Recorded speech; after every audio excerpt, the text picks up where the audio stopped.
Oui bien, tous en cœur, oui bien, jouissons ensemble de l'instant heureux où l'on sent culminer le plaisir d'être deux. Oui bien, jouissons ensemble de l'instant heureux où l'on sent culminer le plaisir d'être deux.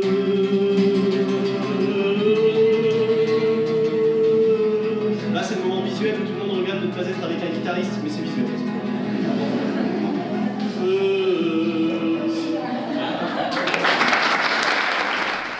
Mais voilà, c'est enrichissant.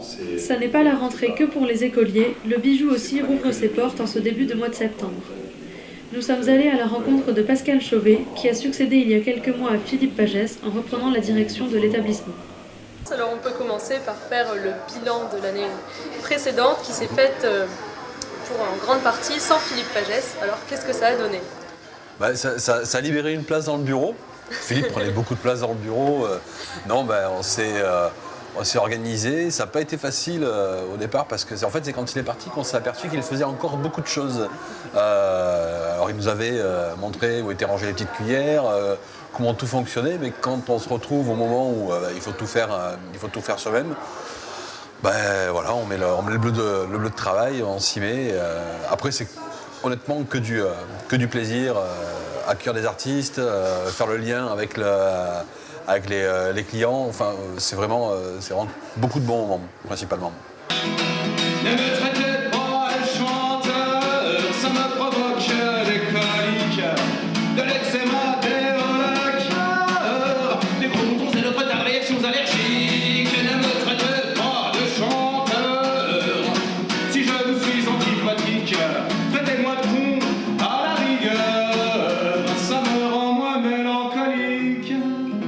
Encore qu'il y en ait un qui s'appelait d'aller aux kermesses des écoles, ou pour qui un spectacle c'est comme voir un bon match de football.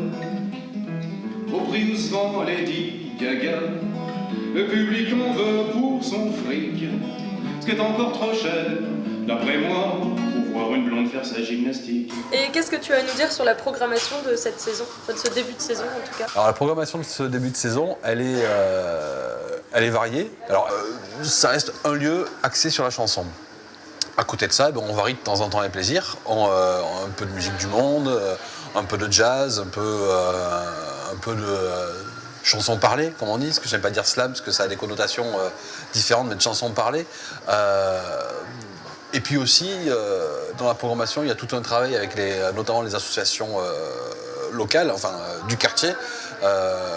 Ça avait été initié par Philippe les années précédentes, notamment il travaillait avec l'association Les Trois Coups, qui, pendant la fête de quartier Croix-de-Pierre, venait faire une représentation.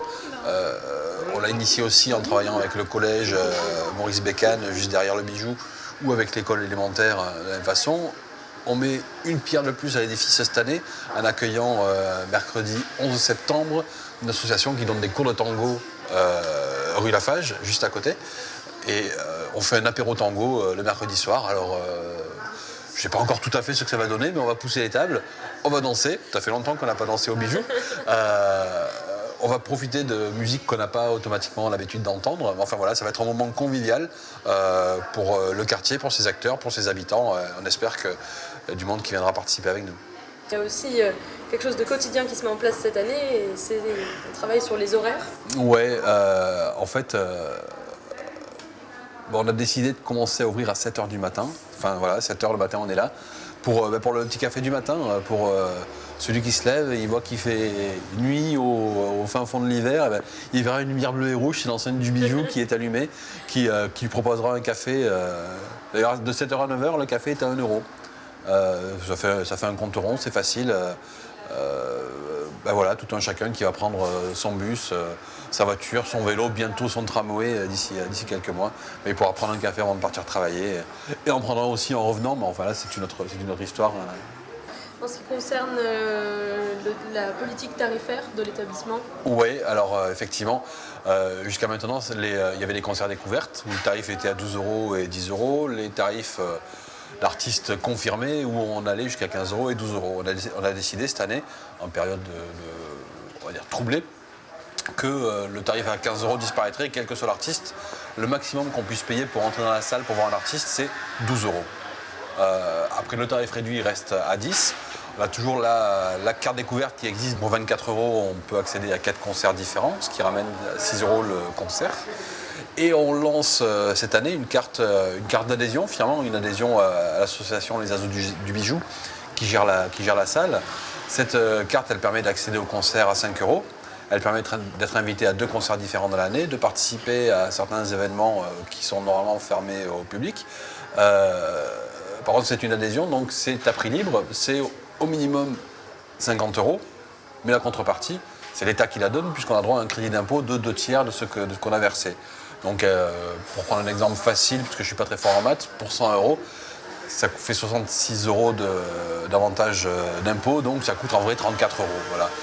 Pour nous, association, c'est un soutien important. Alors, d'une part, parce que les subventionneurs ont tendance à pas faire tout ce qu'on aimerait qu'ils fassent, même s'ils font déjà beaucoup. Et on a des projets, on a envie de rendre la salle plus confortable, peut-être un jour en changeant les sièges, d'améliorer le parc lumière, peut-être aussi de changer la console son, enfin, tout un tas d'idées. Par contre, on n'a peut-être pas les finances qu'il faut, donc voilà, on n'a pas de pétrole, mais on a des idées.